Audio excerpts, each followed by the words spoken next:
everyone, welcome back to my channel, and in today's video we're going to cook braised pork. So mayroon tayo ditong pork, of course, slice na siya na pork, and then ginger, and then dito may ginger po tayo, here garlic, and here oyster sauce, dark soy sauce, light soy sauce, and sugar. So, ginamit ko dito yung Thai ko. Kailangan din natin dito ng cinnamon sticks, star anise, at saka yung dry jujube nila dito. So, yan guys. So, kailangan din natin dito ng laurel. Of course, kailangan din natin dito ng wine. So, papakulo po tayo ng 500 ml water dito sa ating kawali, and then ilagay natin yung ating ginger. So ibabad muna natin dyan mga 1 minuto, 2 minuto bago natin ilagay yung ating pork. So i-blanch natin yung ating pork into 3 minutes to 5 minutes, depende sa dami guys. So ayan, konti lang sa akin, so 3 minutes na. After nito guys, after 3 minutes na natin na pagpapakulo, kailangan natin i-drain and then hugasan ulit. Let's go.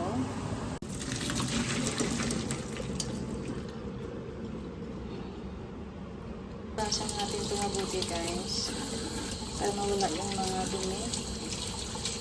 Yan.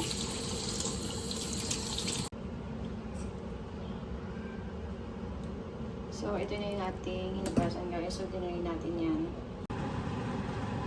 So, mag-add tayo ng kaunting oil. We're going to add our ginger. And then we're going to add our meat.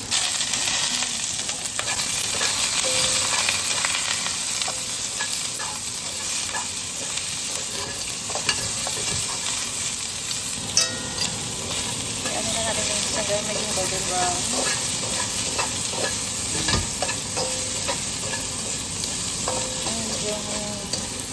Medium heat lang guys.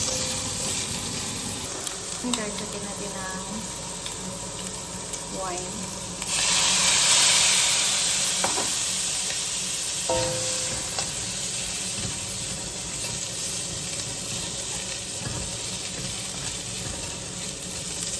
Lagyan natin ng 1 tablespoon of light soy sauce at 1 teaspoon of dark soy sauce and 1 tablespoon of oyster sauce. Going to mix it.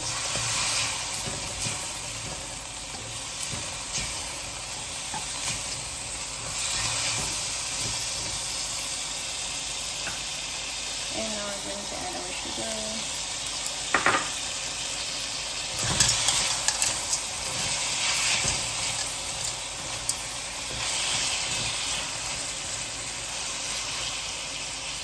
Going to add our 4 spices left. Going to add 500 ml of hot water. And rice.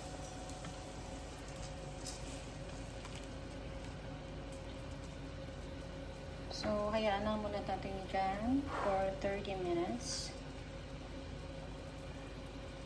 Pag kumulo na siya ng malakas, painaan natin sa medium na or slow fire. 40 minutes guys, ito na yung ating braised pork.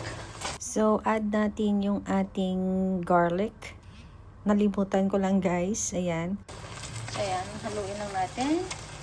At lagyan natin ng pang slurry. So, cornstarch ang best, konting ano lang, konting cornstarch. And then, ayan. And it's done. So, luto na guys.